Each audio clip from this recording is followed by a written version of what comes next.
नमस्कार दोस्तों, हम आज ग्रुप सी के पेपर व्याख्याता भर्ती के प्रथम प्रश्न पत्र पर बात करेंगे और उसमें मैं इतिहास और प्रबंधन भाग को भी सॉल्यूशन करवाऊंगा। चूँकि मैं पहले भी बता चुका हूँ, इन दोनों भाग के मेरे पास बैच थे ऑनलाइन और हिस्ट्री पॉइंट एप्लीकेशन पे, तो मेरा दायित्व बनता है कि मैं उसका वापस साक्ष्य सहित सॉल्यूशन करवाऊँ, ताकि मैंने बहुत सारे प्रॉमिस किए थे बच्चों से कि इतना कुछ पढ़ लोगे तो आपको ज़्यादा माथापोड़ी नहीं करनी पड़ेगी।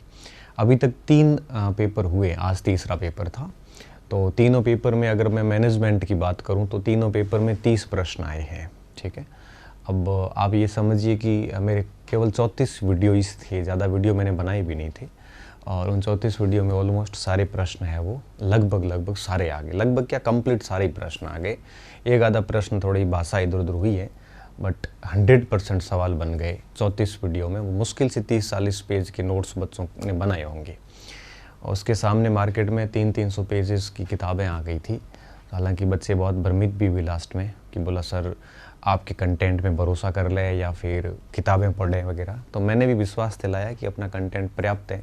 हालांकि ऐसा कहते वक्त डर हमें भी बहुत लगता है कि क्या पता कल को प्रश्न अगर बाहर निकल गए तो एक जिम्मेदारी पूर्ण तरीके से हम कह रहे होते हैं, तो बच्चों के भविष्य के साथ खिलवाड़ हो जाता है एक टाइप से।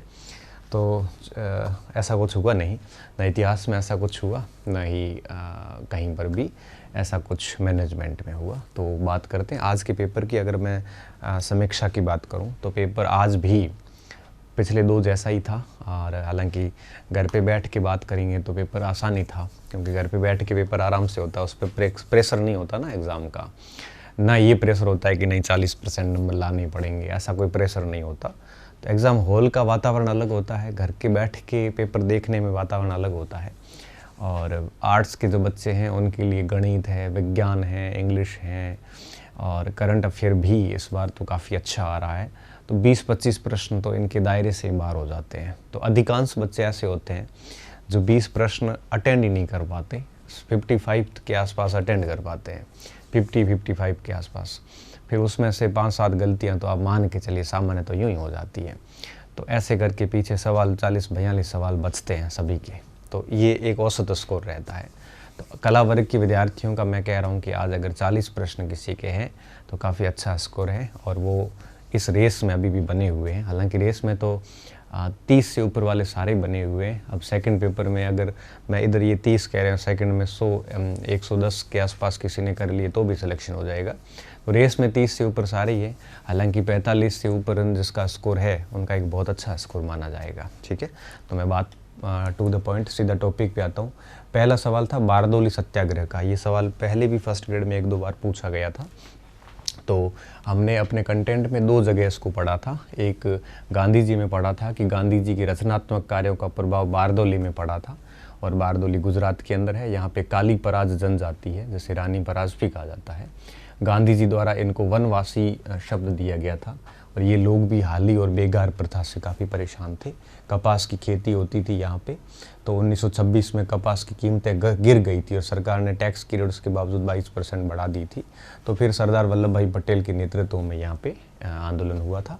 और तो फिर इसका जो उत्तर है वो आपके क्या बैठ जाता है, वल्लभ भाई पटेल उत्तर बैठ जाता है इसका। ठीक है, तो सी उत्तर इसका है, वो करेक्ट उत्तर है। और 1928 का ये आंदोलन है, बहुत आसान है। यहाँ पर भी हमने लिखा था, ये वल्लभ भाई पटेल हमारे अलग से कोर्स में थे, तो उसमें से प्रश्न इन्होंने दिया है।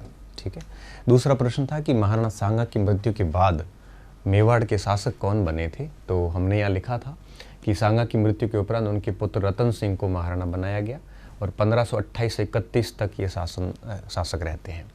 महाराणा सांगा के ज्येष्ठ पुत्र भोजराज खानवा में वीरगति को प्राप्त हो गए थे और रणथंभौर की जागीर सांगा की विधवा रानी कर्मावती के पास थी और ये सारी बातें हुई थी। तो इसमें सीधा रतन सिंह उत्तर आ जाएगा, ए उत्तर बैठ जाएगा बढ़िया तरीके से। ये एक रावल रतन सिंह है, वो अलग है, ये रतन सिंह अलग है। ठीक है, ये रावल रतन सिंह नहीं है, ये राणा रतन सिंह है। हमने पढ़ा भी था मेवाड़ में रावल शाखा और राणा शाखा को। तो राणा रतन सिंह, ये भी एक सामान्य प्रश्न था क्योंकि इसमें कुछ भी कठिन नहीं था। तो पहले के 2 ही प्रश्न इतिहास में आसान प्रश्न थे। तीसरा प्रश्न क्या था कि कालिदास की कौन सी रचना नहीं है। गुप्तकालीन साहित्य से एक सवाल ऑलमोस्ट हर बार बना है। तो कालिदास की ऋतुसंहार, मेघदूत 2 खंड काव्य हो गए, और महाकाव्य में रघुवंश और कुमार संभव हो गया, और इसके अलावा ऋतुसंहार, मेघदूत हो गया, रघुवंशम हो गया, और नाटक 3 है, मालविका, अग्निमित्र, अभिज्ञान शकुंतलाम, विक्रम और वर्षीय, विविध में 2-3 पुस्तकें और है जो किसी और कालिदास की भी मानी जाती है। ये शूद्रक का माना जाता है सी। ये भी बहुत आसान प्रश्न पूछा है। ये 3 प्रश्न ऐसे हैं जो किसी ने भी गलत नहीं किए होंगे, ठीक है। फिर आता है कालीबंगा का उत्खनन का कार्य जो है कितने स्तरों में किया गया था। ये भी एक आसान सवाल था, हालांकि फिर भी कन्फ्यूज़न में बच्चों ने गलत किया ही होगा, क्योंकि कई बार चरण समझ लिए हो। तो हमने यहाँ बहुत स्पष्ट लिखा था कि यहाँ 5 स्तरीय संरचना प्राप्त हुई है। तो इसका जो है वो आपके कितने स्तरों में खनन हुआ है, 5 स्तरों में खनन हुआ है, और इसमें तीनों चरणों का ये प्रतिनिधित्व करता है। तीनों मतलब प्राक ऐतिहासिक भी है, विकसित प्राक हड़प्पा भी है, विकसित हड़प्पा भी है, और उत्तर हड़प्पा। तीनों काल के साक्ष्य हमें कालीबंगा से मिलते हैं। मैंने नीचे आपके ये भी बताए थे कि प्राक के कौन से, विकसित के कौन से, उत्तर के साक्ष्य कौन कौन से हैं। तीनों चरण के साक्ष्य मिलने के कारण कालीबंगा को डॉक्टर दशरथ शर्मा ने हड़प्पा सभ्यता की तीसरी राजधानी कहा था। जैसे ऑलचिन दंपत्ति ने इसको खारिज भी किया था। और बीबी लाल क्या कहते हैं, ब्रज बिहारी लाल कहते हैं कि तीसरी राजधानी का मत एच.डी. सांकलिया ने दिया था, जबकि बाकी इतिहासकार कहते हैं कि दशरथ शर्मा ने कहा था। तो 5 स्तर पर इसकी खोज हुई है, और हड़प्पा के तीनों कालों के साक्ष्य प्राप्त होते हैं। तो 3 में कन्फ्यूज नहीं होना, उत्तर इसका 5 स्तर हो जाएगा, ठीक है। मार्च 1948 में किन 4 राज्यों को जोड़कर मत्स्य संघ बनाया गया? बहुत आसान प्रश्न है, और मुझे नहीं लगता है किसी ने गलत किया होगा। तो ये भी हमने पढ़ रखा है ढंग से, और ये मैं तो क्या, ये क्या हर किसी किताब ने भी लिखा हुआ होगा। मेरा तो मानना था कि पेपर थोड़ा टफ आता तो मेरे स्टूडेंट को और भी फ़ायदा होता, लेकिन जैसा ही है कम से कम ठीक है। फिर भी तो अलवर, भरतपुर, करौली, ABCD नाम से सब राजस्थान के स्टूडेंट इसको याद करके रखते हैं। तो मत्स्य संघ में D बैठ जाता है, साथ में नीमराना भी आ जाएगा, ठीक है। इस क्षेत्र में सांप्रदायिक हिंसा को देखते हुए अलवर दीवान डॉक्टर खरे, महाराज तेज सिंह, ब्रजेंद्र सिंह को दिल्ली बुलाकर 7 फरवरी को नज़रबंद कर दिया था। इसका प्रशासन भारत सरकार ने अपने पास में ले लिया था, और डॉक्टर सप्रू को भारतपुर का प्रशासक नियुक्त किया था 14 फरवरी। इसके बाद की बातें अगली स्लाइड में थी। तो इसका उत्तर आपके क्या बैठ जाएगा, D बैठ जाएगा। बहुत आसान सवाल था। निम्नलिखित में से कौन सी छावनी राजपूताना में स्थित नहीं थी, है ना, नहीं थी। ये भी बहुत आसान प्रश्न था, 1857 की क्रांति से था। मैंने लिखा भी है कि 1857 क्रांति तक EIC ने राजपूताना में 6 छावनियाँ बना दी थी, ठीक है। नसीराबाद, ब्यावर, कोटा, नीमच, MBC और जोधपुर लीजन। नसीराबाद छावनी में पैदल सेना थी, 15वीं बंगाल इन्फेंट्री थी। ब्यावर मेरवाड़ा में मेर रेजिमेंट थी। कोटा कैंट के अंदर देवली में थी, और नीमच के अंदर जो है वो आपके MP में था। MBC खेरवाड़ा में थी। जोधपुर लीजन जो है वो एरनपुरा में थी। तो ये होगा नहीं, नसीराबाद होगा नहीं, देवली होगा नहीं, तो फिर आपके उत्तर क्या बैठेगा, टोंक। आप इसको इस हिसाब से कह सकते हो, सरदौली है तो टोंक में, लेकिन छावनी टोंक जिले में नहीं थी, जिला मुख्यालय पे नहीं थी, जिला ही तय नहीं था उस समय, तो देवली में थी। तो इसका उत्तर है वो C बैठेगा, टोंक। टोंक में कोई छावनी नहीं थी, बल्कि टोंक के एक स्थान देवली में छावनी थी। अब ऐसे करके बच्चे इस पे आपत्ति ज़रूर लगाएंगे कि देवली और टोंक दोनों दे दिए वगैरह वगैरह। तो अभी ये देवली टोंक है, उस समय ऐसा देवली टोंक था नहीं। टोंक अलग इलाका था, देवली अलग इलाका था। अभी वर्तमान में देवली वाली टोंक में है, ठीक है। तो ये कोई ऑब्जेक्शन वाला प्रश्न नहीं है। और 5000 सैनिक थे, क्रांति से पूर्व स्थानीय सैनिक थे। मेर और MBC ने भाग नहीं लिया था, क्रांति में नहीं लिया था, ठीक है। तो ये प्रश्न भी आसान प्रश्न था। सरदार पटेल को किस देसी राज्य के विरुद्ध पुलिस कार्यवाही करनी पड़ी थी? हालांकि इसकी मैंने पूरी कहानी सुनाई थी क्लास के अंदर, और मुझे नहीं लगता कि किसी को नहीं पता हो। ऑपरेशन पोलो के बारे में सभी को पता रहता है कि ऑपरेशन पोलो चला था, और ऑपरेशन पोलो के अंतर्गत हैदराबाद का है वो विलय किया गया था। जूलागढ़, ऐसे ऑपरेशन कैक्टस भी कहते हैं। और हैदराबाद के अंदर आपके पोलो खेलने वाले बहुत लोग थे, पोलो के ग्राउंड बहुत थे। जूनागढ़ जनमत संग्रह पर गया था। जम्मू कश्मीर जो है वो आपके यूँ कहिए कि हम कह सकते हैं कि काफ़ी विवाद का विषय रहा। बाद में UNO में डाल दिया गया वगैरह वगैरह, कई सारी चीज़ें करी गई थी, ठीक है। तो हैदराबाद में यूँ कहिए कि ये स्थिति बनी थी कि वहाँ पर आपकी भारतीय सेना को भेजा गया था, ऑपरेशन पोलो और कैक्टस चलाया गया था, ठीक है। जूनागढ़ के अंदर जनमत संग्रह करवाया गया था, और इस जनमत संग्रह के बाद में फिर जूनागढ़ का यूँ कहिए कि विलय किया गया और जूनागढ़ के नवाब वगैरह जो थे। वैसे इस प्रश्न को सरदार पटेल के एंगल से दिया गया है, ठीक है। तो ये 12वां प्रश्न था। हुमायूं कौन से ईरानी चित्रकार को अपने साथ भारत लाया था, ठीक है।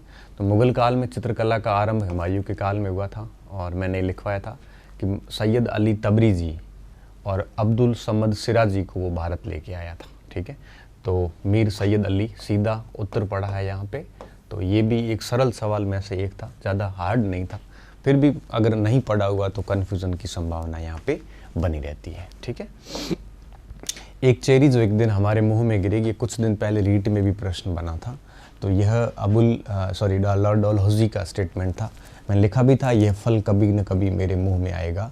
तो यह अवध के कुशासन के आधार पर जब इसका विलय किया गया था तब डलहौजी ने यह बात जो है वो आपकी कही थी, ठीक है।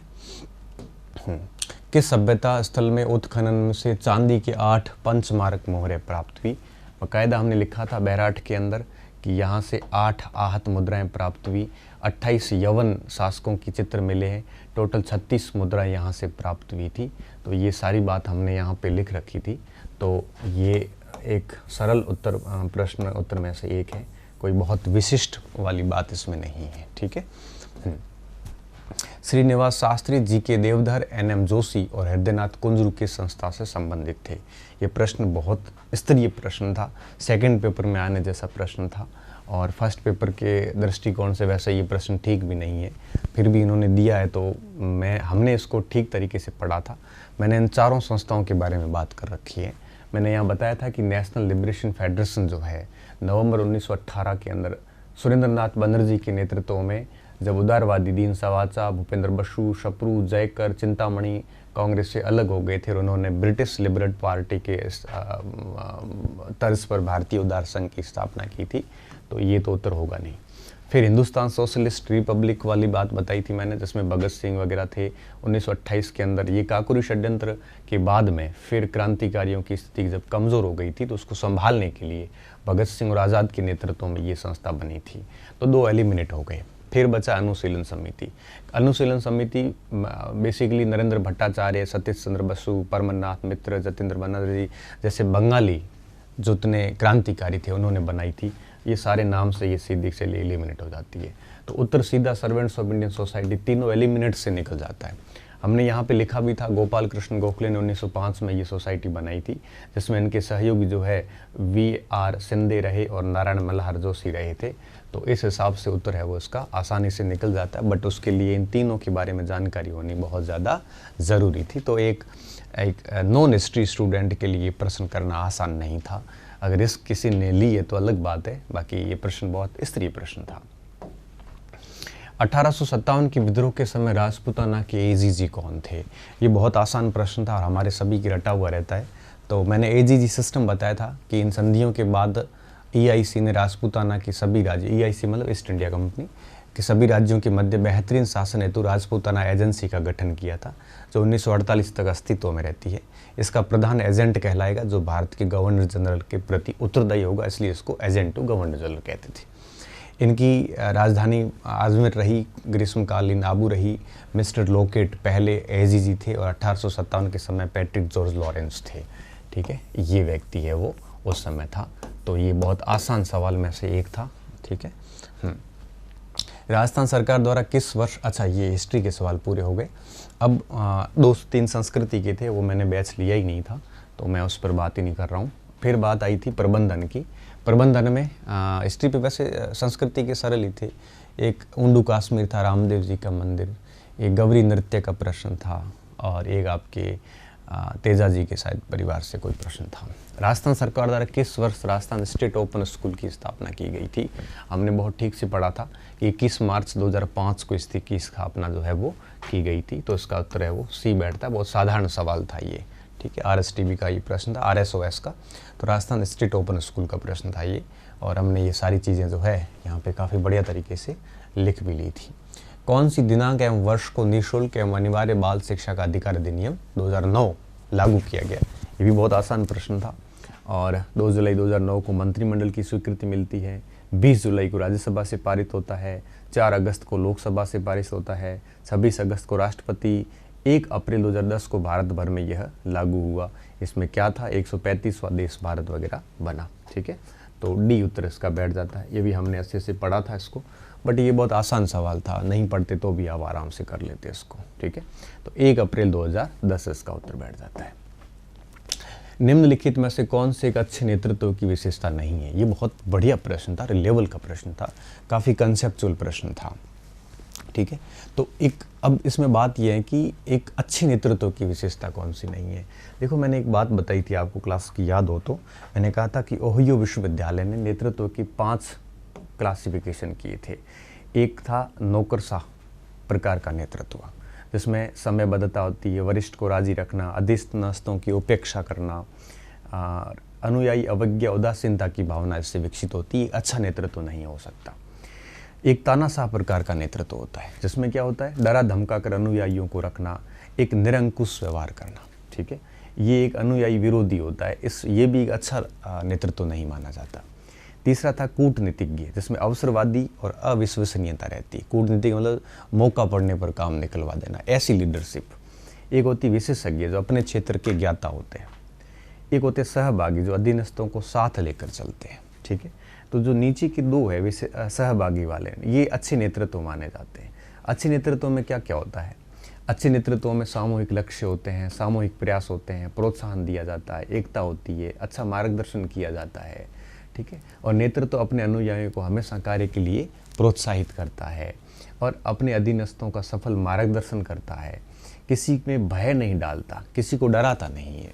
अच्छा नेतृत्व किसी को आदेश देना, आज्ञा आदेश नहीं देता है, बल्कि करने के लिए सुझाव देता है। उच्च पद प्राप्त करना इस नेतृत्व का उद्देश्य नहीं होता। ये लोकप्रियता नहीं रखता एक प्रकार से। उच्च मानसिक क्षमता की नेतृत्व भी नहीं है ये। तो इस प्रकार की कुछ बातें थी, उसकी बेस पे हम उत्तर निकाल सकते हैं। देखो, अच्छे नेतृत्व की विशेषता क्या होती है? लक्ष्यों का निर्धारण। देखो, लक्ष्य हमेशा निर्धारित होते हैं। लक्ष्य, बिना लक्ष्य के कोई भी नेतृत्व आगे नहीं बढ़ता। बिना लक्ष्य की लीडरशिप किस बात की? दूसरी बात, ये समूह में अंतःक्रिया करता है, आपस में डिस्कस करते हैं, ये ग्रुप डिस्कशन होता है, ये आपके पारस्परिक सहयोग करते हैं एक दूसरे का, अधीनस्थ में यही तो है, सहयोग करते हैं, और माध्यम सदस्यों को प्रयासों को नियंत्रित, निर्देशित व परामर्श, ये भी इसकी विशेषता है। उत्तर ये नहीं हो सकता। ये उच्च प्रत्ययकारी एवं उच्च नियंत्रणकारी है, ये तानाशाह प्रकार का है, और अच्छा नेतृत्व तानाशाह प्रकार का नहीं हो सकता। इसलिए सी उत्तर सबसे बेस्ट बैठ रहा है। डी भी देखते हैं। यह साधारण समस्या में उत्पन्न परिस्थिति में क्रियाशील होती है, यह शून्यता में कार्य नहीं करती। तो कोई न कोई स्थिति होगी, कोई न कोई स्थिति होगी। देखो, हमने लिखा भी है कि नेतृत्व के 4 तत्वों में एक लिखा परिस्थिति होनी बहुत ज़रूरी है। तो कोई न कोई परिस्थिति उत्पन्न होती है, फिर आपके ये नेतृत्व क्रियाशील होता है, और उसमें बिना परिस्थिति के ये कार्य नहीं कर सकता। तो ये बात भी बिल्कुल सही है। तो मेरे जो बातें लिखवाई थी, उनको देख के बड़े आराम से इसका उत्तर निकाला जा सकता है। ठीक है, तो सी उत्तर बैठ रहा है, जो नेतृत्व की विशेषता नहीं है, तो यह विशेषता नहीं है। ठीक है, RSCRT का कौन सा अनुभाग डाइट फैकल्टी के लिए सेवारत प्रशिक्षण कार्यक्रम का आयोजन करता है? मुझे थोड़ा वैसे लिखने में यहाँ थोड़ी सी मिस्टेक मेरे से रही है वेबसाइट की। मुझे यहाँ पे शिक्षक शिक्षा लिखना था। वेबसाइट का मतलब यहाँ पे ये था, यहाँ पे कि प्रोफेशनल स्किल्स डेवलपमेंट। ठीक है, शिक्षक कह दो चाहे व्यावसायिक कह दो, एक ही बात है। तो ये डिपार्टमेंट क्या करता है? डाइट का कैलेंडर तैयार करता है, सेवा काल में शिक्षक प्रशिक्षण देता है, और सेवा पूर्व भी शिक्षक प्रशिक्षण देता है। ठीक है, तो सेवारत प्रशिक्षण कार्यक्रम कौन सा विभाग करेगा? तब हम यहाँ पे क्या लिखते हैं कि शिक्षक शिक्षा विभाग जो है ये इसका काम करेगा। ठीक है, तो इससे वैसे पता चल जाता है अनुसंधान, आयोजन, और इनमें से नाम से ही इसका उत्तर एलिमिनेट करके निकाला जा सकता है। ठीक है, निम्नलिखित में से कौन सी योजना समग्र शिक्षा अभियान के अंतर्गत आवृत नहीं है? ये समसा का हमने बहुत बढ़िया तरीके से पढ़ा था कि 2018 में समसा की स्थापना की गई, और 24 मई 2018 को समसा का गठन किया गया, जिसमें 3 पूर्ववर्ती अभियानों का विलय किया गया था। एक SSA का किया गया है, मतलब सर्व शिक्षा अभियान का, ये उत्तर नहीं हो सकता। दूसरा रमसा का किया गया है, राष्ट्रीय माध्यमिक शिक्षा अभियान का, ये भी नहीं है। तीसरा हमने लिखा टीचर एजुकेशन, मतलब शिक्षक शिक्षा का किया गया है, ये भी नहीं है। तो तीनों मिलकर ये किया गया है। कौन सा नहीं है? तो व्यावसायिक शिक्षा नहीं है। बहुत सरल सवाल था ये, बहुत ही सरल सवाल था, क्योंकि यह समसा के स्टार्टिंग में ही है। हमने समसा में क्या क्या पढ़ा था, हमने इसके ये सब पढ़े थे, स्थापना, संगठन, लक्ष्य, प्रबंधन, कार्य, समसा के कार्यक्रम और समसा 2.0 पढ़ा था हमने।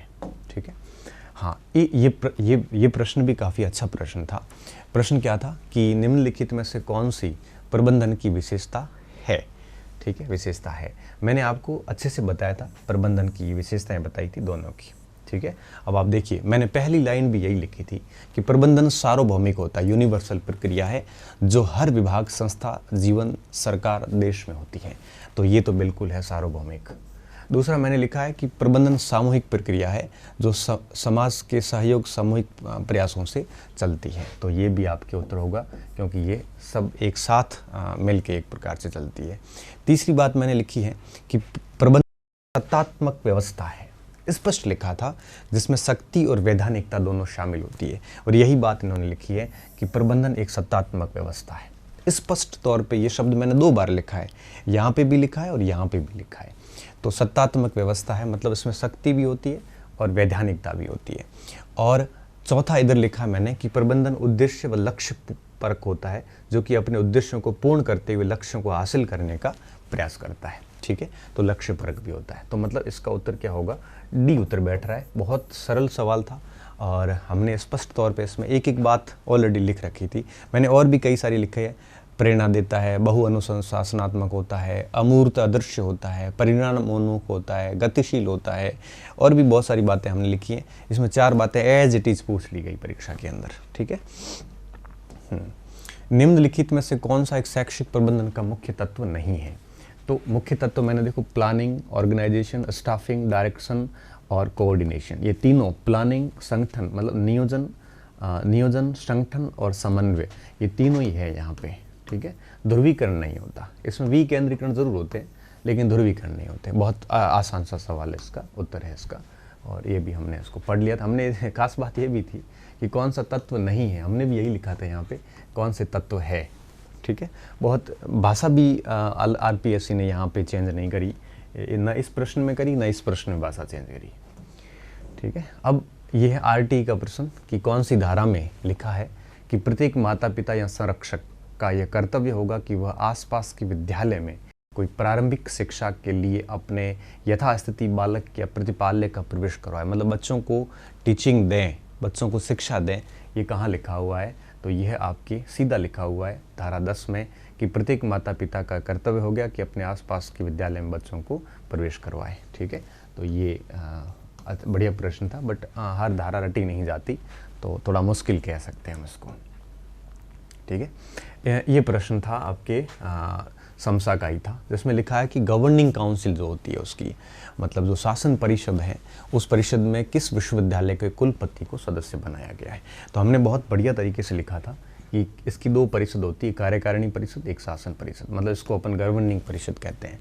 इसके अध्यक्ष CM होते हैं, उपाध्यक्ष 2 होते हैं, शिक्षा मंत्री और मुख्य सचिव। सदस्य में एक MHRD का सचिव होता है, ministry of human resource development, जैसे आजकल शिक्षा मंत्रालय कहते हैं। और दूसरा न्यूपा का VC होता है। न्यूपा मतलब नेशनल यूनिवर्सिटी फॉर आपके ये जो है ये शैक्षिक योजना प्रशासन राष्ट्रीय विश्वविद्यालय नई दिल्ली, जैसे न्यूपा कहते हैं, इसका VC होता है। हमने बहुत स्पष्ट शब्दों में इसको है वो लिख लिया था। इसके साथ साथ में प्रमुख सचिव होता है, NCERT के निदेशक होते हैं, DM होता है, शिक्षाविद होती है, एक जिला प्रमुख एक होती है, एक सामाजिक कार्यकर्ता, मतलब ये सारे 2 तो ये पूरे सदस्य हमने लिखे थे। तो उसमें न्यूपा, वैसे ही इसको आप आराम से सही कर सकते थे क्योंकि इन तीनों का सीधा संबंध शैक्षिक प्रबंधन से है नहीं। मैंने न्यूपा की अलग से क्लास भी डाली थी, आपको याद हो तो।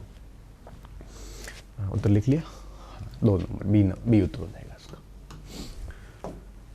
ये लास्ट प्रश्न है प्रबंधन का कि ये आया आपके राज्य पाठ्य पुस्तक मंडल से कि इसके द्वारा कौन सी पुस्तकों का मुद्रण और वितरण किया जाता है। मैंने ठीक से लिखवाया था कि जो RSTB है ये 2010 तक 1 से 8 तक की पुस्तकों का मुद्रण और वितरण करती थी। ठीक है, 1 से 8 तक।